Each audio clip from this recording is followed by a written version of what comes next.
Hello नमस्कार दोस्तों। बिहार शिक्षक पात्रता परीक्षा बिहार स्टेट के लिए जो आपका आर्ट ऑफ टीचिंग है, जो आपके परीक्षा में 30 नंबर के आता है, चाहे वो पेपर 1 हो या पेपर 2 हो, उसका आपका प्रीवियस ईयर क्वेश्चन का 1000 सीरीज का ये चौथा वीडियो है।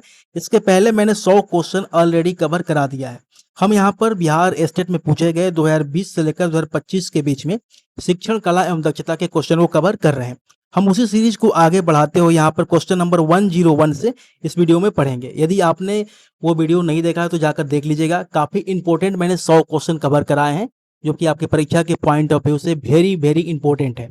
तो सबसे पहले इस वीडियो को देख लीजिए और उसके बाद उस वीडियो को जाकर देख लीजिएगा।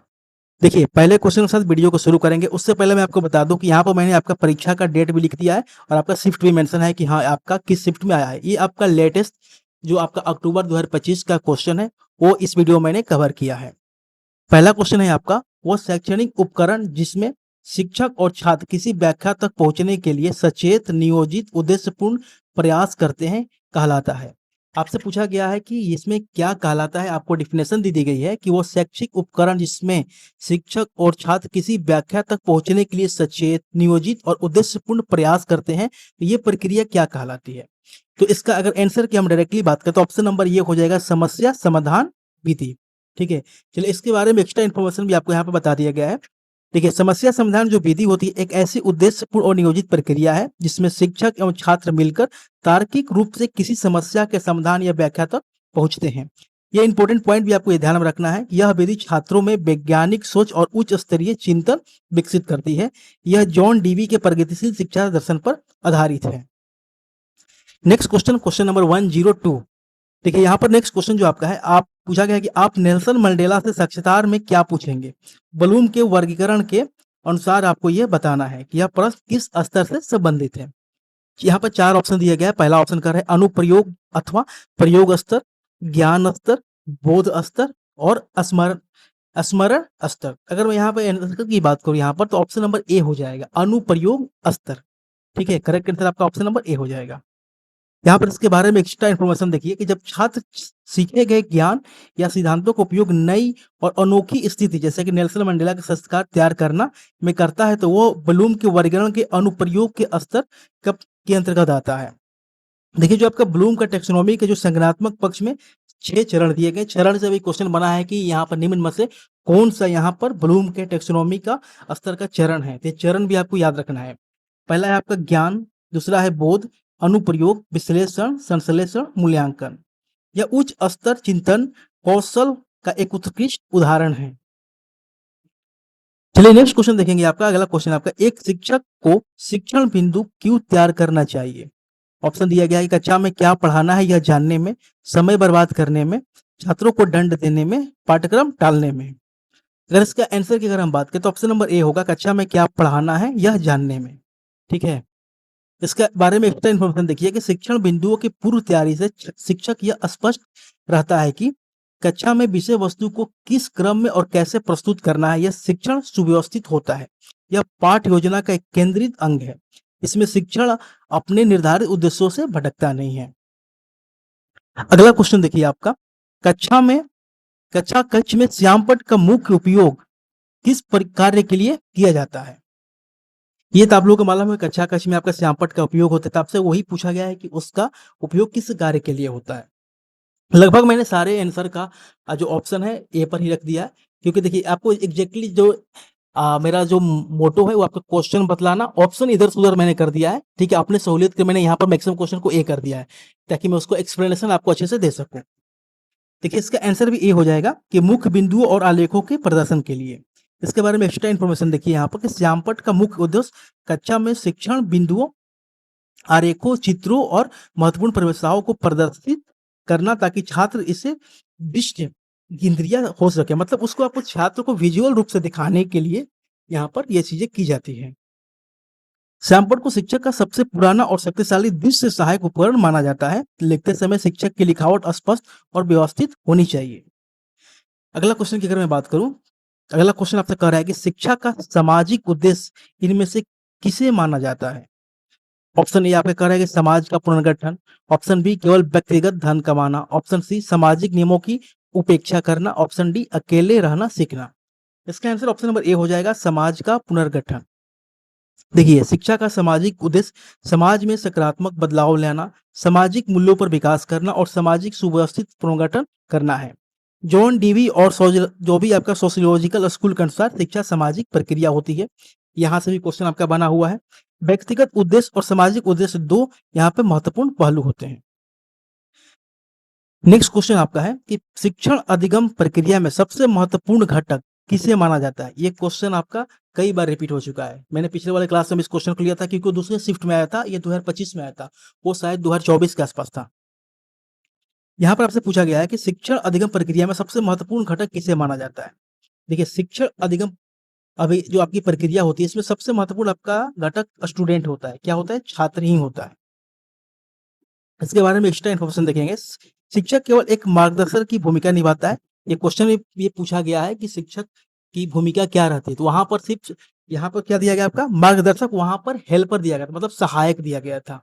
ठीक है, तो शिक्षक एक फैसिलिटेटर काम करता है, मार्गदर्शक का काम करता है, सहायक का कार्य करता है। पाठ्यक्रम और शिक्षण विधियां छात्रों की रुचि स्तर के अनुसार चुनी जाती है। यहाँ पर एक्सप्लेनेशन में बहुत सारा ऐसा मैंने पॉइंट कवर कर दिया है जो आपके प्रीवियस ईयर के से रिलेटेड ही है, तो वो काफी इंपॉर्टेंट होगा। देखिए, अगला क्वेश्चन की अगर मैं बात करूं, क्वेश्चन नंबर 107। क्वेश्चन कह रहा है कि शिक्षण की प्रक्रिया मुख्य रूप से किस पर आधारित अंतःक्रिया है? ठीक है, अगर मैं यहाँ ऑप्शन की बात करूं तो यह कह रहा है कि उपयुक्त सभी शिक्षक, छात्र और विषय वस्तु, यही हो जाएगा। करेक्ट आंसर यही है कि शिक्षक की जो प्रक्रिया होती है मुख्य रूप से शिक्षक, छात्र और विषय वस्तु, इन तीन ही पर डिपेंड करती है। यह एक त्रिआयामी गतिशील प्रक्रिया है। त्रिआयामी के नाम से 2024 में क्वेश्चन आया था। उसमें दिया गया था कि निम्नलिखित में से कौन सा त्रिआयामी का पार्ट है, उसमें से आपको जो बताना था। देखिए, इसमें शिक्षक हो जाएगा, छात्र हो जाएगा, पाठ्यक्रम हो जाएगा। यह आपका जो अंतःक्रिया होती है वो निरंतर चलने वाली होती है। फ्लैट की अंतःक्रिया विश्लेषण का अच्छा संप्रसारण मापने के लिए प्रसिद्ध है। सक्रिय अंतःक्रिया से अधिगम अस्थायी बनता है। Question number 108। सूक्ष्म शिक्षण मतलब माइक्रो टीचिंग चक्र में पुनरावृत्ति का मुख्य उद्देश्य क्या होता है? देखिए, ऑप्शन पढ़ेंगे। पहला कह रहा है कि शिक्षण कौशल में सुधार और निपुणता प्राप्त करना, समय बिताना, ये तो बिल्कुल नहीं होगा। पाठ्यक्रम का आकार बढ़ाना, ये भी नहीं होगा। छात्रों को ऑप्शन ए यहाँ पे करेक्ट आंसर हो जाएगा। तो कुछ क्वेश्चन आप ऑप्शन को एलिमिनेट करके भी यहाँ पे आंसर दे सकते हैं। यहाँ पर बताया गया कि सूक्ष्म शिक्षण में प्रतिपुष्टि का आधार पुनः योजना और पुनः शिक्षण करने के शिक्षण अपने विशिष्ट शिक्षण कौशलों की कमियों को दूर करने और उसमें निपुणता जो है प्राप्त करने के लिए करते हैं। सूक्ष्म शिक्षण के जनक GW एलन 1963 है। यह शिक्षण प्रशिक्षण का एक अत्यधिक प्रभावी प्रबोधात्मक तकनीक है। अगला क्वेश्चन देखिए, क्वेश्चन नंबर 109। ये जो क्वेश्चन आपसे पूछा जा रहा है कि पोर्टफोलियो मूल्यांकन का मुख्य लाभ क्या है? ऑप्शन दिया गया यहाँ पर। छात्रों के समय के साथ प्रगति का क्रमिक रिकॉर्ड दिखाना, छात्रों का अंक छुपाना, केवल एक दिन की परीक्षा लेना, गृह कार्य बंद कराना। देखिए, नकारात्मक वाला तो बिल्कुल नहीं होगा। ठीक है, ऑप्शन ए यहाँ पे करेक्ट हो जाएगा कि छात्रों के समय के साथ प्रगति का क्रमिक रिकॉर्ड दिखाना। देखिए, ऑप्शन को अपने अकॉर्डिंग मैंने चेंज कर दिया गया है, तो उसको लेकर कंफ्यूज नहीं होना है। क्वेश्चन आपका 100% जेन्युइन है। यहाँ पर कुछ एक्स्ट्रा इन्फॉर्मेशन देखिए। यह सतत एवं व्यापक मूल्यांकन का एक प्रमुख गुणात्मक उपकरण है। इससे छात्रों का सर्वांगीण विकास का सटीक आकलन होता है। चलिए, क्वेश्चन नंबर 110। समावेशी शिक्षा से संबंधित आपका क्वेश्चन है कि समावेशी शिक्षा का मूल मंत्र इनमें से क्या है? आप लोग को मालूम होगा समावेशी शिक्षा का मतलब ही होता है कि सबको एक समान शिक्षा। ठीक है, तो ऑप्शन ए यहाँ पे करेक्ट हो जाएगा, सभी बच्चों के लिए एक समान समावेशी विद्यालय व्यवस्था।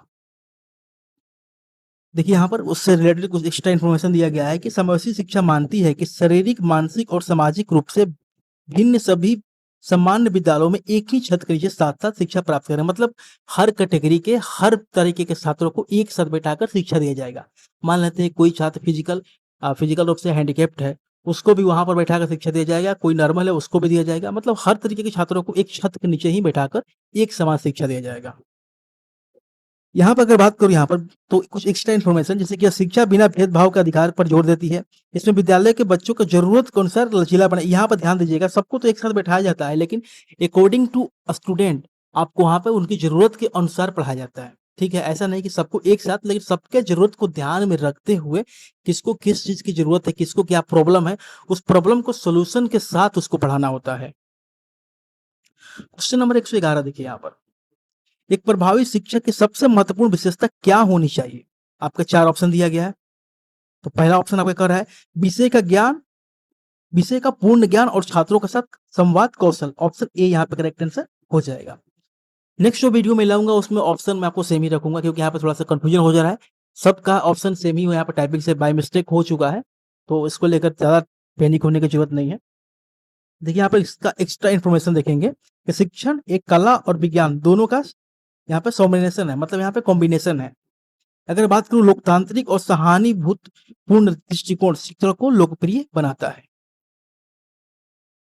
अगला क्वेश्चन देखिए, क्वेश्चन नंबर 112, अभिप्रेरणा मोटिवेशन सीखने का मुख्य राजमार्ग।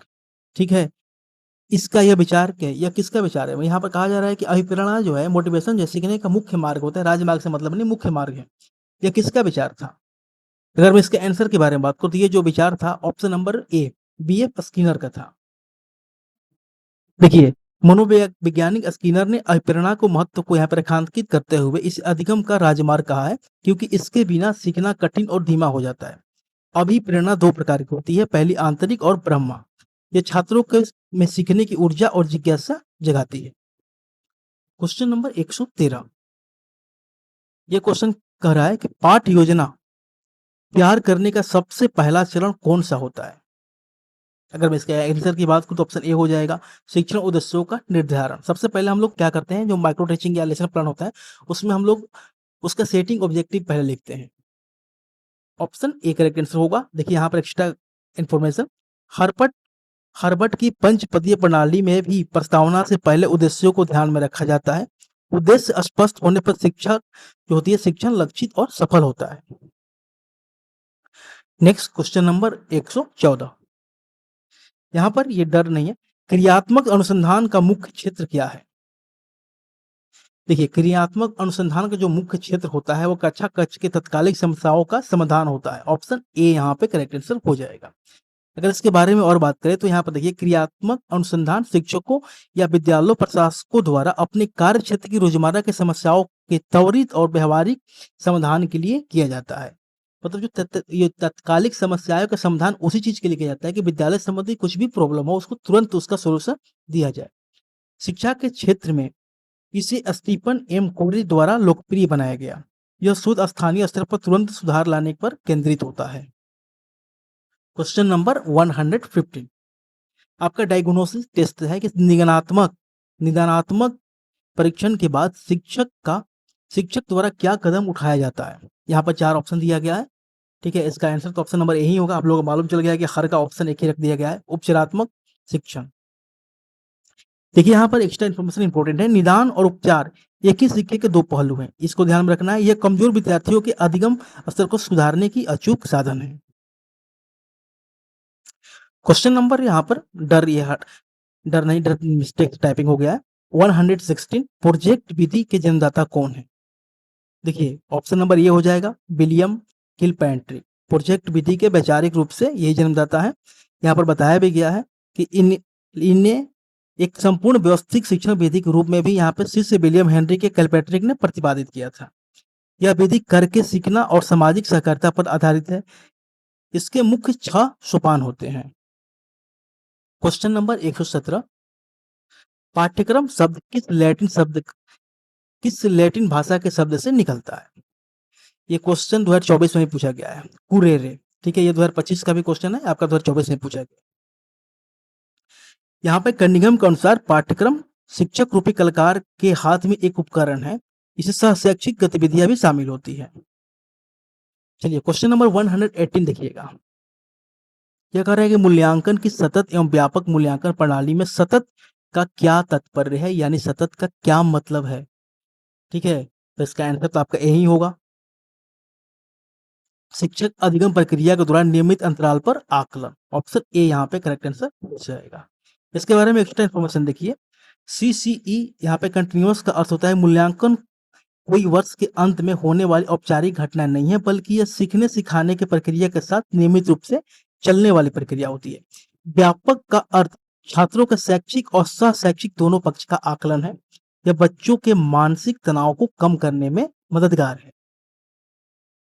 आज का लास्ट क्वेश्चन, इसके बाद में हम और आगे का जो क्वेश्चन है उसको कवर करेंगे। तो चैनल के साथ जुड़ना चाहे जुड़ जाइएगा, सब्सक्राइब करना चाहे सब्सक्राइब जरूर करिएगा और वीडियो को लाइक जरूर कीजिएगा, क्योंकि इस तरीके के जो आपका कंटेंट लाने में थोड़ा एफर्ट लगता है। तो आई होप आप लोग सपोर्ट जरूर करेंगे। देखिए, छात्रों में स्वतंत्र चिंतन को प्रोत्साहित करने के लिए शिक्षक को क्या करना चाहिए? इसका आंसर आपको कमेंट में देना है। यदि आपको इसका आंसर लग रहा है तो आप गलत सही कुछ भी दीजिएगा, ए बी सी डी, इसमें से आपको जो लग रहा है सही है, कमेंट में आप उसका आंसर जरूर देंगे। Thanks for watching this video.